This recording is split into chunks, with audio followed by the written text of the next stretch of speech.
torban lamaan dura tarkaanfii humnoonni mootummaa Itoophiyaa naannoo Amaaraa keessatti fudhataniin siviilonni 45 ajjeefamuu isaanii Komishiiniin Mirga Namoomaa Itoophiyaa ibsa qibxata har'aa guraandhala 13 bara 2024 kenneen beeksisee jira.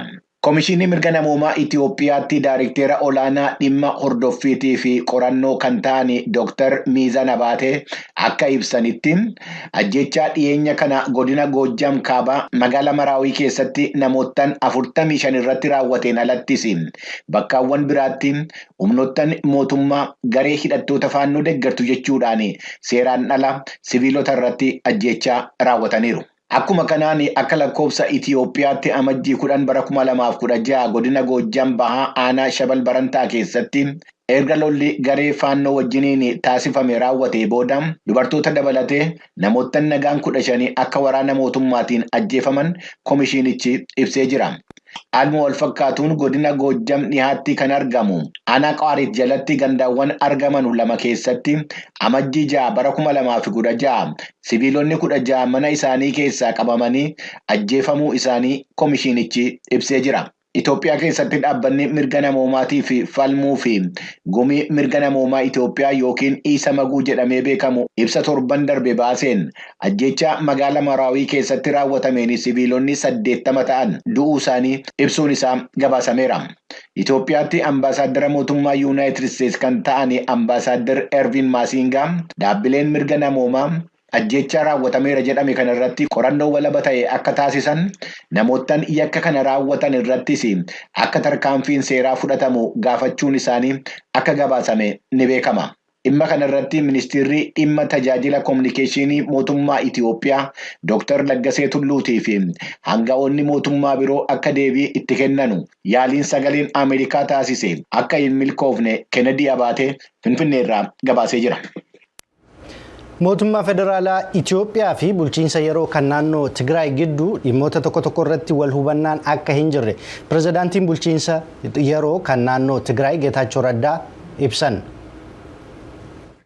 Raawwannaa hojii ji'oottan kurnan darban keessa raawwatan irratti marii torban darbe mootummaa federaalaatii wajjin taasifame ilaalchisuudhaan dhaabbilee miidiyaa naannichaatii fi ibsa kan kennan obbo Geetaachoo Raddaa marii taasifame irratti dhimmoota mootummaa federaalaatii fi bulchiinsa yeroo naannoo Tigraay gidduutti walamantaan irra hin ga'amne ka'anii akka irratti dubbatame ibsaniiru. Karaa mootummaa federaalaatiin mariin nageenyaa taasifame adda bilisummaa uummata Tigraay yookaan mootummaan naannichaa akka yeroo aara galfannaatti fudhachaa akka jiru diina wajjiniin ta'uudhaa fi mootummaa diiguudhaa fi akka hojjechaa jiran Eertiraa wajjiniin akka wal quunnamtii qaban kan ibse komiin ka'uusaa kan dubbatanii obbo Geetaachoon.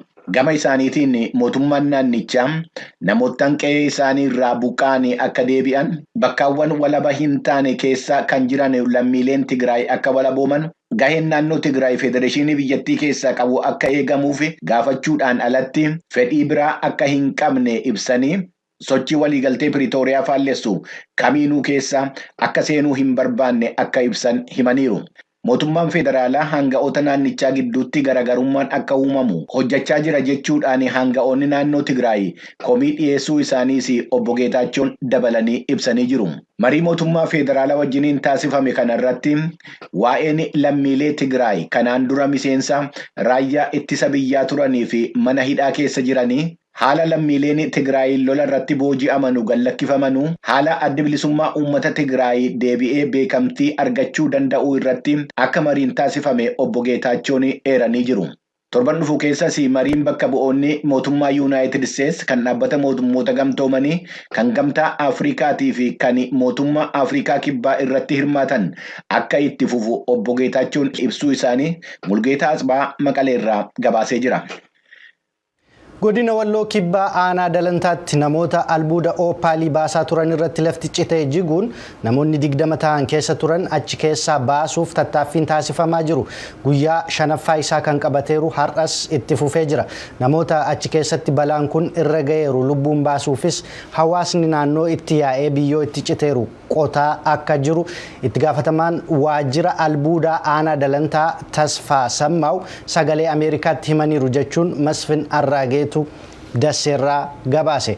Gara oduu biraatti yommuu dabarru immoo Biyya Rippaabilika Dimokiraatawaa Koongootti namoota biyyoota bahaa balaaleffachuuf hiriira bahan irratti poolisiin tarkaanfii fudhateera. Bafqaaduun dabalataan nutti hima. Namoottan hiriira mormii bahan kun daandii irratti gommaawwan konkolaataa gubuudhaan alattis alaabaa mootummaa Beeljiyeem kan Yuunaayitid Isteetsii fi kan dhaabbata mootummoota gamtoomanii gubuun isaanii gabaasameera. Sababni mormii kanaas biyyoottan lixaa biyya Ruwaandaa ishee garee hidhattoota bahaa Koongoo keessatti lolaa jiru M23 jedhamee beekamu deeggartu bira dhaabbachaa jiru kan jedhu yommuu ta'u, Ruwaandaan garuu akka garee hidhattootaa kana hin deeggarre ibsitee jirti. Namoottan hiriira kana irratti hirmaatan mirga keenya gaafachaa jirra. Mootummaan Firaansii fi Yuunaayitid Isteetsi lola bahaa Koongoo keessatti taasifamaa jiru ni deeggaru jechuudhaan ibsuun isaanii gabaasameera.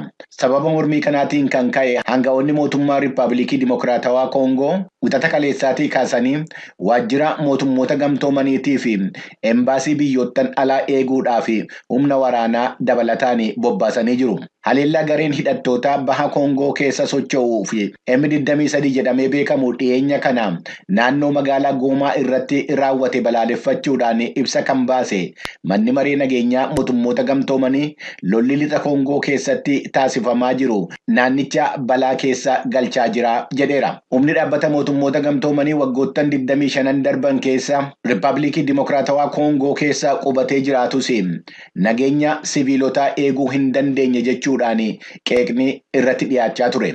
Waraanni dhaabbata mootummoota gamtoomanii akka biyyattii gallakkisee ba'u gaaffii mootummaa biyyattii biraa dhiyaate irratti hundaa'uudhaan waraanichi akka biyya sana keessaa ba'u manni maree nageenyaa mootummoota gamtoomanii ji'a muddee darbe keessa murteessuun isaa ni beekama. Manni maree bakka bu'oota uummataa Yuunaayitid Isteets deeggarsa biyyoota Yuukireen, Israa'elii fi Taayiwaaniif oolu maallaqa doolaara biiliyoona 93 ol raggaasise. Dhimma gargaarsa kanaa irratti torban darbe keessa walfalmiin cimaan taasifamaa erga ture booda Seeneetiin Yuunaayitid Isteetsii halkan kaleessaa gargaarsi doolaara biiliyoonii 93 fi qabxii 3 akka Yuukireen, Israa'elii fi Taayiwaaniif kennamu kan murteesse.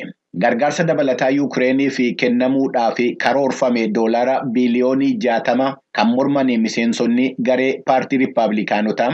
Yuunaayitid Isteets maallaqa biyya alaatti erguudhaan dura rakkina biyya keessa jiru irratti xiyyeeffachuu qabdi jechuudhaan falmanus paartii Rippaabilikaanotaa keessaa namoonni 22 waan sagalee deeggarsaa kennanii fi gargaarsichi akka kennamu deeggarsa sagalee 70 fi sagalee mormii 29 akka seeraatti akka fudhatamu murtaa'eera. Murtoon gargaarsaa kun Seeneetii Yuunaayitid Isteetsiin raggaasisamuun isaa hanqina meeshaa waraanaatiin kan ka'e dhiphina keessa galtee kan jirtu Yuukireeniin jabeessuu akka danda'u gabaasameera. Waraanni Israa'el lola tibbana kana Gaazaa keessatti taasisaa jiruun milishoota Hamaas hedduu ajjeesuu isaa yommuu ibsaa jirutti mariin dhukaasa dhaabuu haaraan kibxata har'aa akka itti fufu ibsamee jira. Marii magaalaa Kaayiroo keessatti taasifamuudhaaf karoorfame kanarratti dhaabbanni mootummoota gamtoomanii Masir, Israa'elii fi Kaataarii irratti kan hirmaatan yommuu ta'u, marii walfakkaataa ji'a darbe taasifame itti fufsiisuudhaan akkaataa namoottan Hamaasiin butamanii jiran gallakkifamanuutii fi akkaataa gargaarsi namoomaa lammiilee Paalestaayin Gaazaa keessa jiranuuf qaqqabuu danda'u ilaalchisee tarkaanfii dhukaasa dhaabuu mijeessuudhaaf akka ta'e beekameera. Akka dhaabbileen gargaarsaa jedhanitti Israa'el haleellaa xiyyaaraa naannoo magaalaa Raafaa irratti raawwatteen namoottan 67 du'anii hedduun immoo madaa'aniiru. Hoogganaan mana maree mirga namoomaa kan dhaabbata mootummoota gamtoomanii ajjeechaan raawwatame ammam gaddisiisaa akka ta'e ibsanii ajjeechaa amma ammaatti Gaazaa keessatti raawwatame yommuu ilaallu Raafaa keessatti waan ta'uudhaaf deemu tilmaamuun rakkisaa miti jechuun isaanii gabaasameera. Haleellaan xiyyaara waraanaa kun yaalii namoottan booji'amanii jiran walaba baasuudhaaf taasifamu gargaaruudhaaf kan jette Israa'el yaalii kanaanis namoottan lammii biyya Arjentiinaa ta'an 2 baraaruu akka dandeesse ibsitee jirti. Tarkaanfii loltoonni isaanii namoottan lamman baraaruudhaaf fudhatan kan jajan muummichi ministeeraa Israa'el Benjaamin Netanyaahuu waa'ee Raafaa ilaalchisuudhaan ibsa kennaniin namoottan jireenya isaanii irraa buqqa'anii Raafaa keessa jiran dhuma torban kanaa keessa akkaataan bahuu danda'anu ni mijataa fi jechuudhaan ibsanii jiru. Mootiin Joordaan Abdullah lammaffaan erga onkoloolessa torbaa as hoogganaa biyyoota Arabaa isaan jalqabaa ta'uun White House daawwatanii jiru. Pirezidaanti Joo Baayiden waliin waa'ee namoota eeggatamanii gadhiisisuuf walii galtee jiru. Akkasumas Israa'el wiixata kaleessaa magaalaa Gaazaa gama kibbaa Raafaa haleeluu waan eegalteef jecha egeree Gaazaa irratti mari'atu. Joordaan dhukaasa dhaabuun akka argamuuf dhiibbaa kan gochaa jirtu yoo ta'u, Baayiden immoo dhuma torbaan darbe tarsiimoo Israa'el qeequun mul'ateera. Anita Paawul White House irraa gabaasa ergite jaallanneetu dhiyeessa. Gaazaa gama kibbaa magaalaa Raafaa keessatti kan mul'atu kun kan humnootiin Israa'el wiixata kaleessaa ganama haleellaa geessisan agarsiisudha. Yeroo kanattis erga Hamaas onkoloolessa torba Israa'el irratti haleellaa raawwate booda namoota booji'aman 2 baraaraniiru. Yoo xiqqaate namoonni 67 ajjeefamanii kanneen biroo lakkoofsi isaanii hin beekamne immoo madeessanii jiran.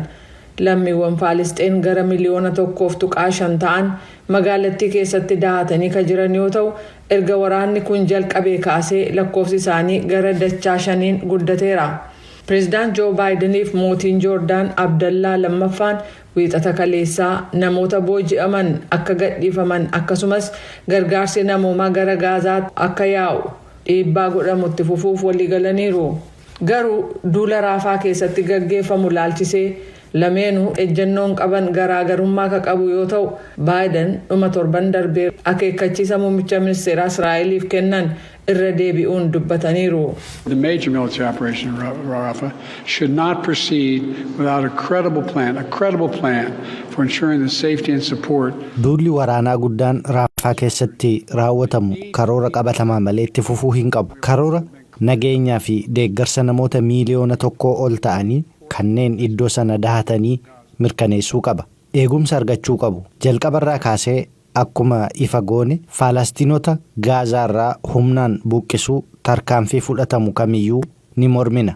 Mootiin Joordaan Abdallaan gama isaaniitiin ifatti akka dubbatanitti We cannot afford an Israeli attack on Rafah.